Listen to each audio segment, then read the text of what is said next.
You are looking at Julian's pronunciation guide, where we look at how to pronounce better some of the most mispronounced words in the world, like this other curious word. But how do you say what you're looking for today?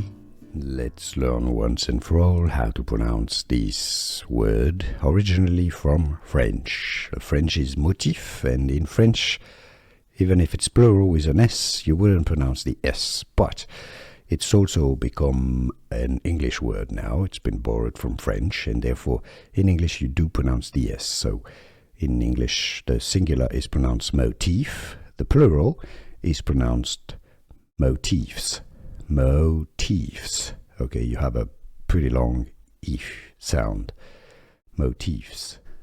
Here are more videos on how to pronounce more confusing words and names too many mispronounced. Like this video if you found it useful. I appreciate your support. I'll see you soon, and thanks for watching.